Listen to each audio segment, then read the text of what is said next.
Muy buenas tardes a todos y a todas las que están acá presentes. Realmente agradecerles por venir a esta primera reunión en la que, bueno, el Departamento de Psicología, que ya ustedes conocieron ahí abajo, me pidieron y me encargaron el hecho de entrar en contacto con ustedes. Uno en la línea de eso que anunció la señora Laura, que es el proyecto de comprensión lectora y que de pronto, como escucharon al rector, el dueño del colegio, el señor Jorge ahí abajo, es como una de las banderas que el colegio muestra en todo este proceso pedagógico que ya hace unos 16, 17 años comenzamos.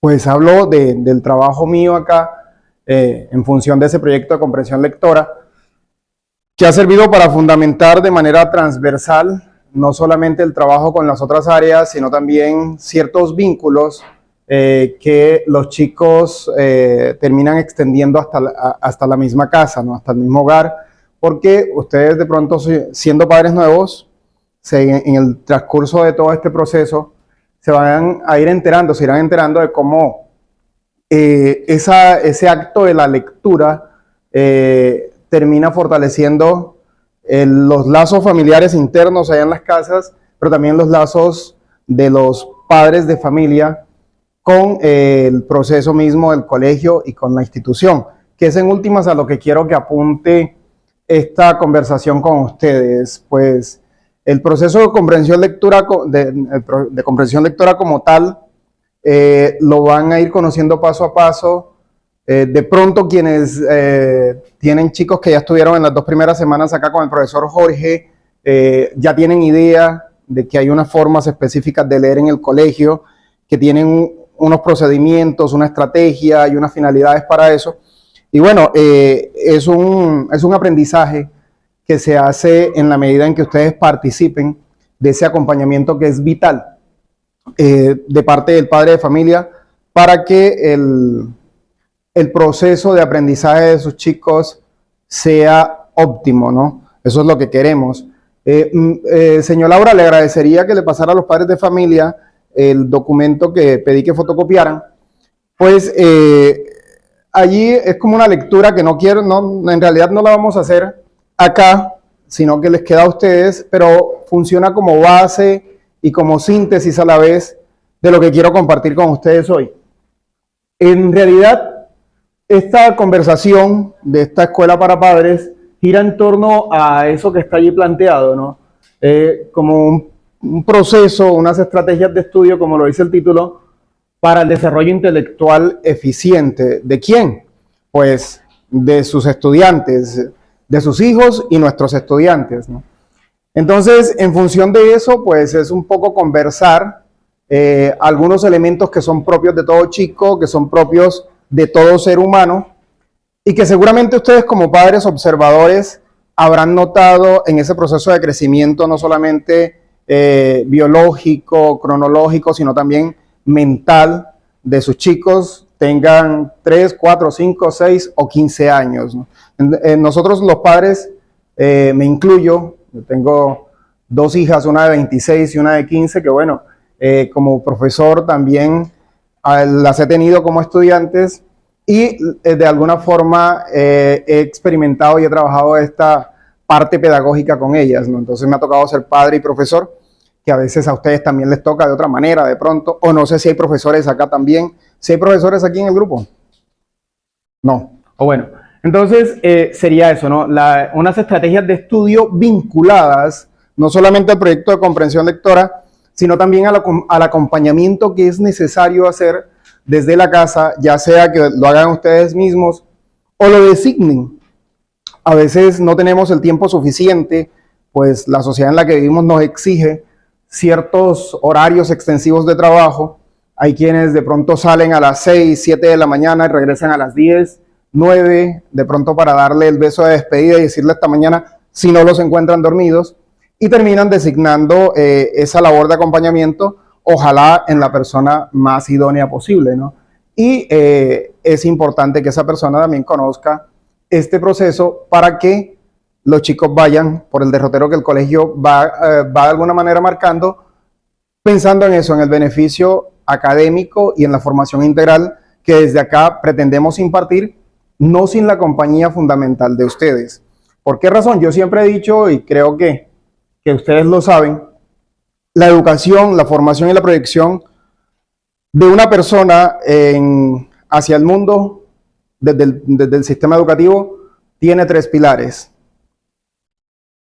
El mismo estudiante, que debería ser el centro de esa formación, la institución educativa, compuesta por directivas, profesores y todo lo demás, y la familia. Si uno de esos tres pilares, si una de esas tres bases de ese trípode falla, el proceso es incompleto. Y lo que más debe primar en medio de esas, entre esas tres vertientes, es una buena comunicación. El mismo estudiante, la institución que está a cargo de la formación, del proceso educativo, y la familia. Esos son los tres pilares, ¿no? De ello depende, de la comunicación, de la interacción que hay entre esos tres pilares, pues depende mucho el éxito de este proceso. Y por eso me alegro que ustedes estén acá hoy. Si ustedes llegan a leer con detenimiento ese documento, van a encontrar una parte en donde se habla de las ventajas de que el padre de familia esté integrado de manera equilibrada al proceso, así que los invito a leerlo en su momento, cuando tengan el espacio, a analizarlo, porque uno lee y tiene que analizar y criticar lo que está allí, y bueno, a partir de allí a tratar de interactuar con esta institución a la que decidieron traer a los chicos, ¿no? Entonces nos encontramos con esto. Miren la imagen, de pronto puede ser una imagen sugestiva, ¿no? Para algunos puede ser una imagen de pronto que cierra, porque no solamente la vida de los seres humanos no solamente es libro y estudios, hay toda una integralidad y toda una cantidad de dimensiones en ese ser humano, ¿cierto? Como las que están aquí, en esta segunda diapositiva. Fíjense, ahí tendríamos un reflejo de una persona que puede ser nuestro estudiante, que pueden ser los profesores o que puede ser cada uno de ustedes, ¿no? Y nos encontramos con que tenemos una dimensión física, una dimensión social, una dimensión espiritual, una dimensión cognitiva, una comunicativa, una estética, una emocional, una ética. Pero no están separadas, todas están integradas. Todas están integradas porque nosotros somos un todo. Sí, y en la medida en que desarrollamos una, las otras también se nutren. De allí parte algo, ¿no? A veces solemos pensar que el mundo académico deshumaniza o quita valores o resta posibilidades, otras posibilidades del ser humano, y sucede que no.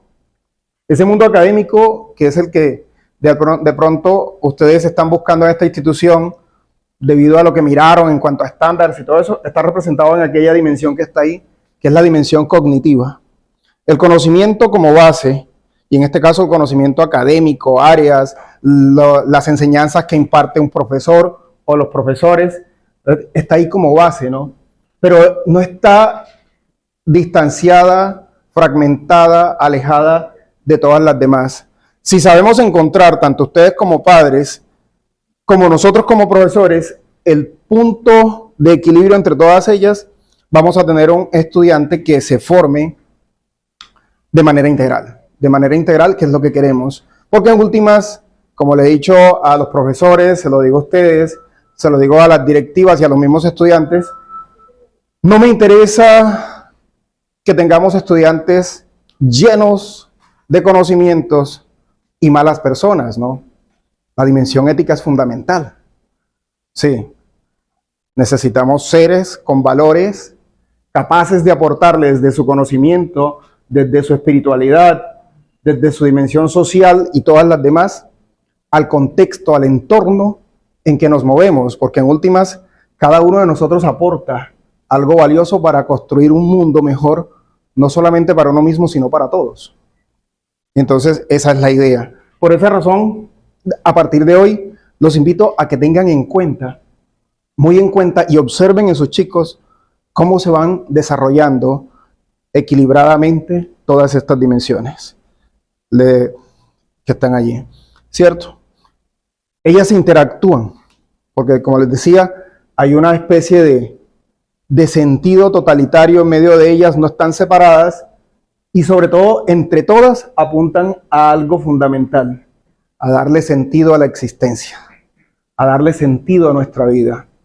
Solamente somos y caminamos con cierto nivel de seguridad si sabemos para dónde vamos, es decir, si nuestra existencia tiene un sentido. Y eso es lo que ustedes como padres, nosotros como profesores, intentamos orientar, no darle, orientar en los estudiantes para que ellos poco a poco lo vayan formando y lo vayan encontrando por sí mismos. Es por eso, por lo que siempre he invitado a profesores, a padres de familia, a que no le marquemos de manera determinista un camino a nuestro estudiante, a nuestro hijo. No es que tú tienes que ser tal cosa. Tú tienes que estudiar esto. Hay que ayudarlo a encontrar sus posibilidades, sus capacidades, su camino. Porque en últimas, esa posición suele ser dictatorial y puede estar generando altos niveles de infelicidad, de frustración, a ese chico que quiere responder expectativas, pero que de pronto no es lo que quiere. Sí, recordemos siempre que son ellos, con nuestra orientación, nuestra fundamentación, los que deben escoger su camino, porque eso no es solamente lo que van a hacer, es lo que van a hacer en la vida. Sí, entonces por eso quería mostrarles esta diapositiva también, en la que se encuentran las mismas dimensiones anteriores, pero orientadas hacia eso, hacia el sentido de la vida.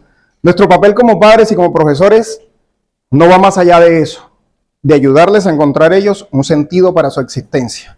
Porque ellos no eligieron estar acá, nosotros tampoco, pero ya estamos aquí insertados, por ende tenemos que saber qué somos y para dónde vamos. Sí. Y solamente los adultos, de pronto con alguna orientación, nos van dando camino para él, las posibilidades para encontrar ese camino. Pero nadie tiene el derecho a determinarle, por más padre o por más profesor que seamos, lo que va una persona a hacer y a hacer. ¿Ves? Esa partecita allí quería recalcarla. Y quiero comenzar a interactuar con ustedes a partir de una serie de preguntas que planteé en estas diapositivas que siguen.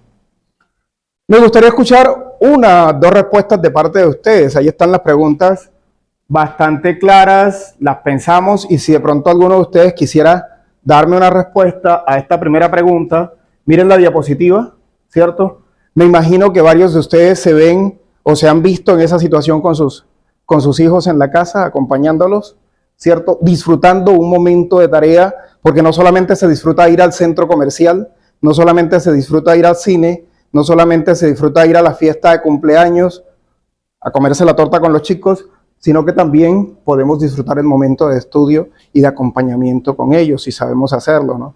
Entonces ahí está la pregunta: ¿qué tanta atención prestamos los padres al cultivo de la dimensión intelectual de nuestros hijos?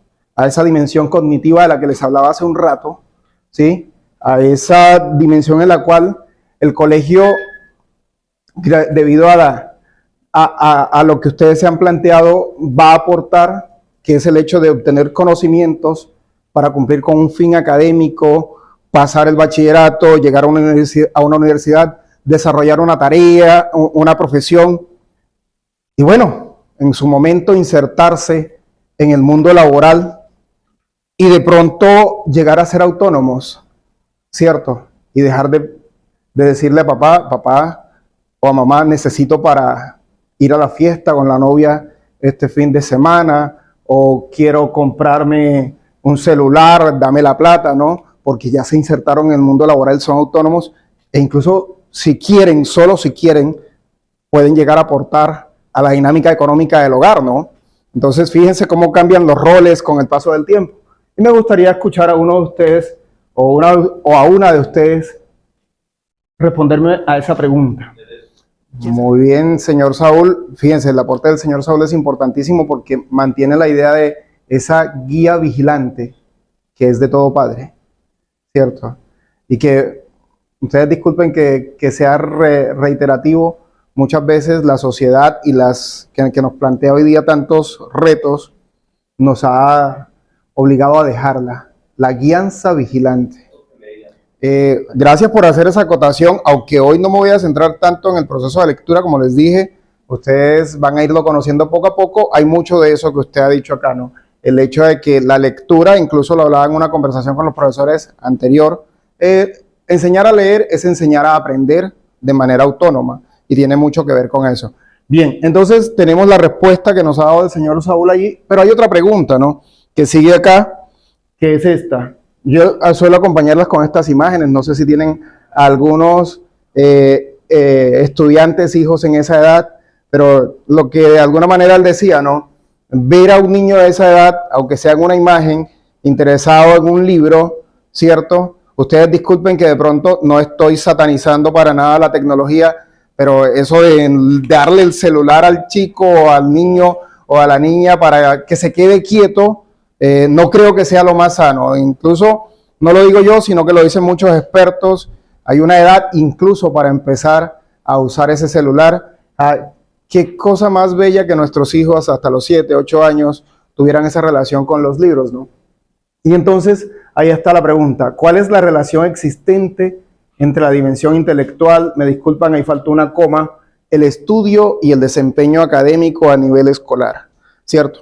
Aquí es fundamental la respuesta a esa pregunta, porque esa dimensión intelectual, como les decía, la cultivamos en el colegio, pero tiene mucho fundamento en lo que también se hace en la casa, con ese acompañamiento de tareas, con esa orientación, con el hecho de ir desde muy temprana edad creándole hábitos de lectura y de estudio a los niños, organizarles un horario, que cumplan con dicho horario, porque no de nada vale tener un horario pegado en la pared y que no se cumpla, ¿cierto? Eso es fundamental para que se den precisamente esas jornadas de estudio que refuerzan un poco lo que se hace en el colegio y sobre todo se obtenga ese desempeño académico anhelado que a veces muchos padres de familia, ahí les agradecería que tuvieran en cuenta esto, solamente lo ven reflejado en una calificación. Sí, hace mucho rato yo vengo trabajando en la idea de que sí, para ustedes, para los mismos chicos, para muchos profesores todavía la calificación es importante, pero lo plantean de manera al revés. Se preocupan primero por la calificación que preocuparse por el proceso para llegar a esa calificación. Lo principal es que haya aprendizaje, que se desarrollen procesos. Si eso pasa con el chico desde todo esto que les estoy planteando, el acompañamiento en casa, el trabajo en el colegio, el hábito de estudio, los horarios, las calificaciones vendrán por añadidura y serán hasta mejores porque ya no se está estudiando para una calificación, sino para aprender, para proyectarse hacia la vida y por ende las calificaciones se darán solitas y serán otra forma del placer y no precisamente lo que a veces pasa con el estudiante que se atormenta, que se frustra porque sacó un 6, un 7, un 8, pero es probable que su capacidad intelectual sea para más. Lo que pasa es que en ese momento había una cantidad de elementos del entorno, de su misma personalidad, que no permitieron que funcionara para 10 allí. Y entonces se llega a la casa con el miedo de que va a mostrar un 7, un 8, y que el papá o la mamá le van a decir, quién sabe qué cosa, porque no sacó 10. ¿Cierto? Entonces los invito a desprogramarse de eso. Les agradecería que lo fueran pensando. ¿Sí? No tenemos aquí ni hijos ustedes, ni estudiantes nosotros, robots productores de dieces. ¿Sí? A ver, para que lo tengan en cuenta.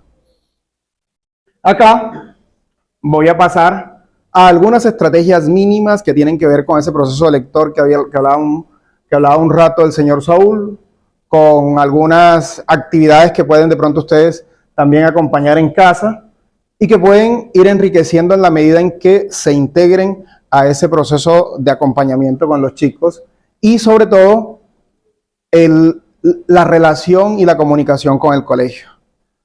Cuando los chicos tengan inconvenientes, aquí hay en el colegio un proceso, ¿no? Un conducto regular, pedir una cita con el profesor, con la coordinadora académica, con el director de grupo, en cada área, para pedir precisamente asesorías.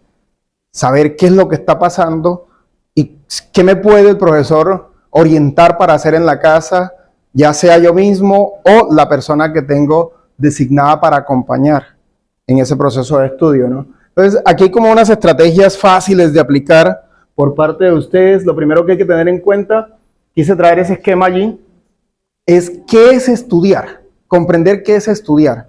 A mí me preocupa mucho eso, porque todavía en pleno siglo XXI, ya va a terminar la primera década, el primer cuarto del siglo XXI, y todavía mucha gente, incluso he visto estudiantes universitarios, pensando que estudiar es memorizar. Cogen un libro, un cuaderno, y uno los ve como loquitos dando vuelta por la sala de la casa o el apartamento, enunciando en voz alta 3, 4 veces eso. Me he montado en buses y me encuentro a grupos de estudiantes repitiendo como loros porque creen que eso es estudiar. Sí, memorizar. Y eso es una herencia feísima de décadas, porque así nos enseñaron a nosotros, les enseñaron a nuestros padres. Y esa herencia es difícil quitársela si no vamos analizando este proceso. Entonces, estudiar no es repetir, ¿es cierto? Dice ahí que estudiar es un proceso que incluye actividades. Unas actividades centradas en la tarea, vuelvo a hablar al rato, el acompañamiento, ¿cierto? Que hay unas y son denominadas estrategias primarias. Como por ejemplo, tener la información, buscarla, leerla, analizarla, ¿cierto? Ese análisis se puede hacer de diferentes formas. Saber que no hay ningún cerebro programado para aprenderse una página desde la primera palabra hasta la última, sino ideas centrales, detalles, y a partir de ello, de esa información que está ahí, hacer deducciones, sacar conclusiones, enunciar, en fin, son toda una cantidad de estrategias que están en esa primera parte. Y luego también en actividades de apoyo hacia esa misma tarea denominadas estrategias secundarias, que es el hecho de contar con material de apoyo. Hoy día, pues, la fabulosa Internet, la Google, ¿cierto? Entonces el chico todo lo quiere buscar en Google, todo lo quiere buscar y eso también hay que orientarlo. Porque ahí hay información, eso es algo que siempre he dicho a las personas. En la red hay información, no conocimiento. El conocimiento lo construimos nosotros cuando cogemos esa información, la procesamos a través de una cantidad de estrategias y la convertimos en conocimiento para nosotros, un conocimiento que nos sirve en un determinado contexto, ¿no? Y ahí es donde yo soy poco dado a que siempre nos apoyemos en el celular o en el computador, porque además se presta para generar distracciones y que, bueno, nuestros estudiantes, si se dan cuenta, y ustedes compraron una lista carísima, ¿cierto? Entonces, esa lista debe servir para algo. Sí, entonces, que la consulta en el libro no deje de ser, es necesaria. La relación con el libro no es solamente una relación mecánica, sino, se los digo yo, que es una relación entrañable, bellísima. El objeto libro nos va a acompañar por mucho tiempo, precisamente porque no es solamente un objeto que está allí, de pronto en algunas casas lo usarán para trancar la puerta porque son pesados, ¿cierto? Pero hay que abrirlo, y si nosotros podemos abrirlo con el estudiante y decirle, mira, yo en la página tal vi esto que te puede servir, llevarlos allá. Ya, que el celular, que el computador, la Google, sea como que el último recurso, pero primero agotemos el recurso del libro y del conocimiento que nosotros tenemos también, porque a los chicos les gusta saber que nosotros sabemos. Y yo sé que ustedes saben, desde cada una de sus profesiones aprendieron muchas cosas. Entonces hay que hacer ese esfuerzo y los invito. Eso para aclararles algo que de pronto ustedes ya sabían, que estudiar no es memorizar, ¿cierto? Aquí está el eje central del cual hablábamos hace un rato, que es la comprensión lectora, la comprensión de lectura, ¿cierto? Yo hice este esquema, no sé si algunos de ustedes saben qué tipo de esquema es este. ¿Sí saben qué tipo de esquema es? Es un esquema que utilizo mucho con los estudiantes de octavo, de noveno, de décimo, de undécimo, pero sería chévere también, en la medida de lo posible, que se usaran con estudiantes de sexto, séptimo, de pronto de quinto no tanto, porque ya es un tanto complejo. Normalmente la gente dice un mapa conceptual. Pero sucede que dentro de toda esa cantidad de esquemas hay un montón, ¿no? Y nosotros hemos generalizado la idea del mapa conceptual. Esto es un esquema que se llama mentefacto conceptual. y se utiliza para desglosar conceptos, en este caso el de comprensión lectora. Fíjense, acá hay algo que se llama la supraordinada. Se dice que la comprensión lectora es una facultad intelectual, ¿cierto?, que tiene unos niveles. Las ICFES definen el nivel literal, el inferencial y el nivel crítico. Tiene unas características allá, de aquel lado esas son características, fíjense cómo están planteadas. La comprensión lectora implica un entrenamiento mental, permite analizar contenidos textuales, mejora la agilidad mental del lector y se desarrolla en diferentes niveles la comprensión lectora. Entonces no me le pida al estudiante para demostrarle a usted que está comprendiendo que le repita de memoria lo que leyó. Haga procesos con él. Que el contenido de los textos los lleve a este tipo de esquemas, mapas conceptuales, mentefactos, redes argumentativas. Ellos van a ir aprendiendo poco a poco acá y si usted hace el acompañamiento termina aprendiendo si no los conoce. Sí. Y bueno, acá está una parte más de ese mentefacto conceptual. Este signo que está aquí significa diferente, ¿no? Estos son otros conceptos que hacen parte de la facultad intelectual humana, pero que no son la comprensión lectora. Y entonces, aquí tenemos uno que me importa mucho y que creo que a ustedes también, que es el del pensamiento crítico. Toda acción de estudio y de comprensión nos debe llevar a ser pensadores críticos. No le teman a que sus hijos sean pensadores críticos. Eso es lo que necesita esta sociedad para tener personas autónomas, capaces de hacer lo que tienen que hacer sin que les digan cuándo deben hacerlo y cómo deben hacerlo.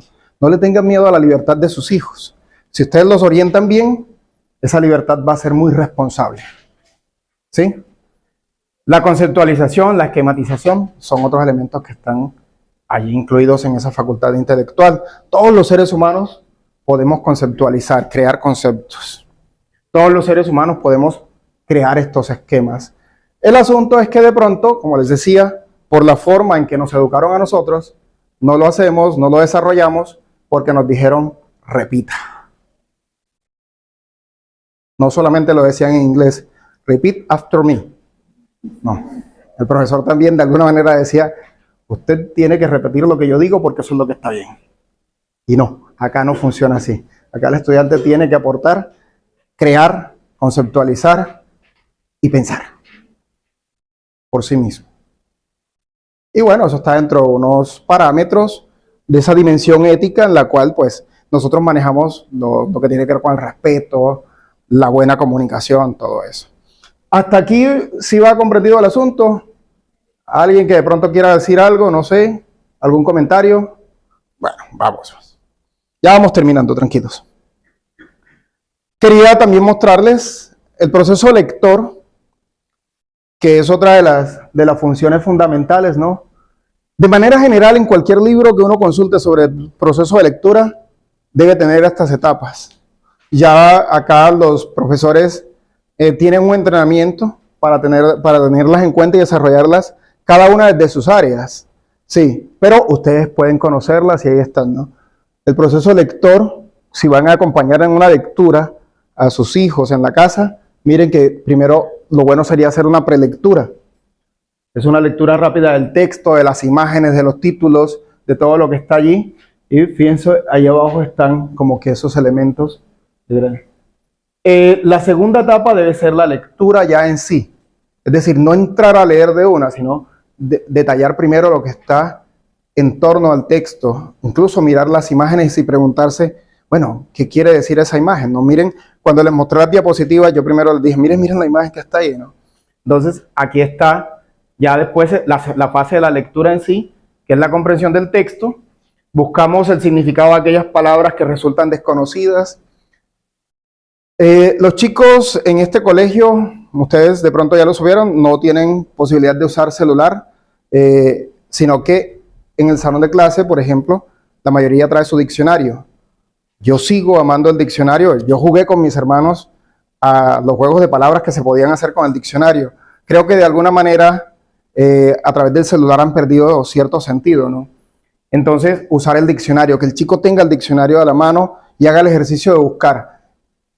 Googlear una palabra para mí pierde el encanto. Escribió la palabra y sale un montón de cosas ahí, ¿no? Pero en cambio, cuando usted está buscando en el diccionario, además, mientras va hojeando, tiene la imagen de la palabra aquí y ya está grabando una palabra más para su vocabulario. Y luego se enfrenta con los diferentes sentidos y toca hacer el ejercicio de ver cuál es el sentido que el diccionario da, que se acomoda o se contextualiza con lo que está en el texto. Miren todo el ejercicio intelectual que está allí, ¿no?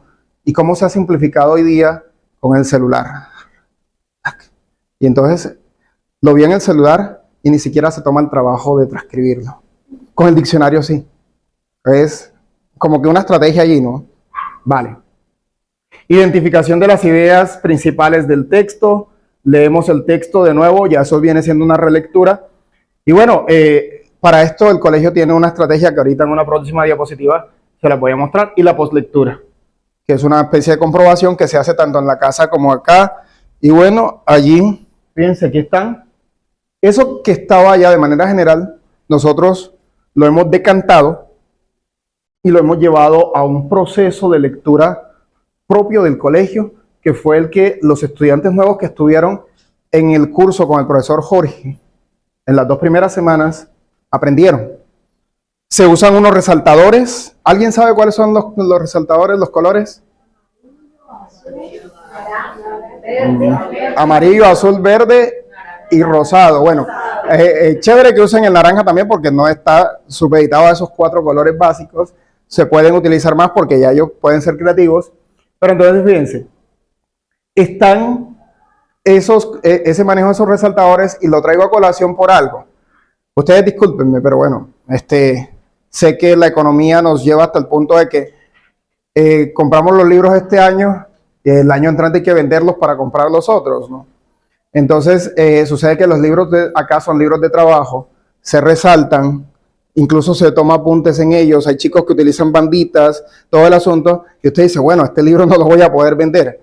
Es probable que no, pero supe alguna vez que en algunas partes del Parque Centenario compran los libros de acá porque van profesores y estudiantes de otros colegios para averiguar, compran los libros ya resaltados de acá para averiguar cómo es que leen en este colegio. Entonces, de pronto hasta una ventaja, ¿no? Y terminan vendiéndolo más caro. Entonces, está esa prelectura que tiene unos 5 pasos. La lectura ya en sí, que se hace en 2 tiempos, la lectura de aproximación, que es una lectura rápida, y luego la lectura autorregulada, que es donde entran los resaltadores. Luego la relectura, que es un ejercicio reflexivo a partir del texto y luego la poslectura, que viene siendo los talleres, las actividades que los profesores determinan para desarrollar los conocimientos en cada área. Les dejo como el resumen, porque si ustedes están atentos y acompañan a sus compañeros, a sus estudiantes, a sus hijos, terminan aprendiéndolo y lo desarrollan hasta mejor que yo. Yo tuve una madre de familia hace unos 5 años que aprendió con el hijo el proceso de lectura y ella estaba estudiando un posgrado y luego lo llevó a la universidad donde estaba estudiando el posgrado y vino por acá a decirme que estaba mostrándole a sus compañeros de posgrado el proceso de lectura que estábamos haciendo aquí. Miren, pues es un aprendizaje también, ¿no? Bueno, aquí como que unas pequeñas estrategias, porque es fundamental tenerlas, ¿no? Un chico, para poder desarrollar ese proceso intelectual, debe tener un vocabulario amplio. Hay que ir buscando la manera en nuestras conversaciones con ellos, en esos momentos de estudio, que desde pequeñitos, desde los 2, 3 años, no le tengan miedo a las palabras, sino que hagan de las palabras sus amigos. Así que no le dé miedo hablarle bien a su chico de 2, 3 años. Eso de hablarle con gorgoritos a veces atrasa. Y lo pueden decir los expertos, averigüen con ellos. ¿Cierto? Jugar con las palabras. Ya nadie resuelve crucigramas. ¿Quién aquí resuelve sopas de letras? ¿Cierto? Las palabras son los vehículos del pensamiento. Entre más palabras tengamos, mejor vamos a poder expresar lo que pensamos. ¿Cierto? Miren ahí, entre más palabras, mayor fluidez oral y escritural. Y los chicos acá deben escribir deben hablar. Hay algunos que terminan participando en concursos de oratoria, declamación, no sé si han tenido noticia de esos. Y bueno, ahí está. Esta es la razón, ¿no? El apropiarse del lenguaje para que no solamente le vaya bien en comprensión lectora, sino en todas las demás áreas. Esta es una estrategia un poco parecida a la que les mostré hace un rato, la organización de contenido por medio de esquemas. Para evitar esa repetidera de tratar de memorizar, hay que aprender a hacer esos esquemas. Ahí les tengo los nombres, que se los dije hace un rato, pero estos son unos cuantos. Los mapas nocionales, que se hacen normalmente entre los chicos de primaria, de primero, segundo, tercero, preescolar también, de alguna manera se deben hacer. Los mapas conceptuales, que son un poco más complejos, los mentefactos, las redes argumentativas y las infografías. Son las estrategias de estudio hoy día. Incluso las redes las utilizan. Sí, entonces nosotros como profesores, ustedes como padres, también debemos conocerlas. Imagínense que una tarde ustedes llegue un chico de octavo, de séptimo, de sexto, no, es que el profesor Claudio me pidió que hiciera una infografía sobre tal cosa, y bueno, ¿y eso qué es? ¿Cierto? Entonces toca documentarse, ¿sí? Para poder ayudar, para poder acompañar, y a la vez de que se informa, aprende. ¿Vale?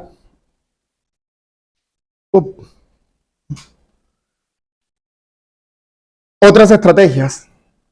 Aprender a hacer resúmenes. Los chicos, de los textos que se leen, se aprenden a hacer resumen. Si van a usar las redes, el tal YouTube ese, ¿cierto? Que sea para ver conferencias, videos que se puedan apreciar con una estructura, que se puedan escuchar y de los cuales se pueda tomar apuntes. Sí, claro, es que hay que poner el YouTube o Netflix para verse una película. Hasta las películas se pueden estudiar, ¿no? Y se puede escuchar música. Y no todo tenemos que andarlo analizando. Pero es una herramienta útil también para aprender si sabemos orientar a los chicos. Es una cuestión de orientación a partir de ese acompañamiento. La redacción de textos breves, siempre teniendo en cuenta la corrección sintáctica y la ortografía.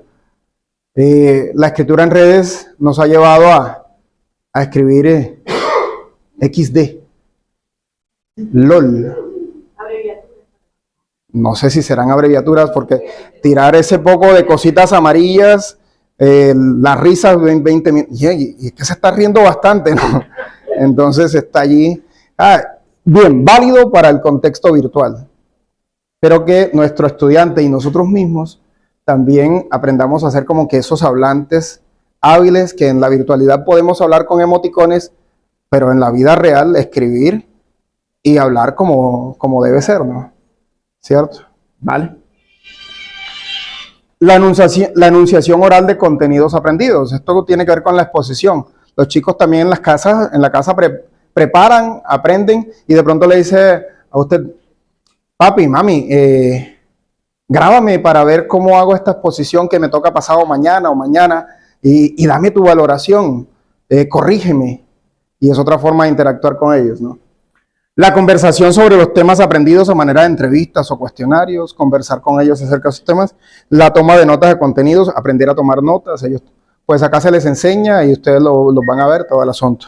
Eso serían como unas estrategias que me gustaría que las tuvieran en cuenta para que acompañaran. Ellos las llevan a cabo acá, pero también ustedes pueden acompañar en la casa cuando están estudiando. Para evitar que, repito, la idea de que estudiar es repetir como loro lo que está en el cuaderno o lo que está en el libro para que se lo aprenda de memoria. Esa memoria mecánica no sirve. Lo que funciona es algo que se llama memoria significativa y se estimula a partir de todos los procesos que les he mostrado y muchos más.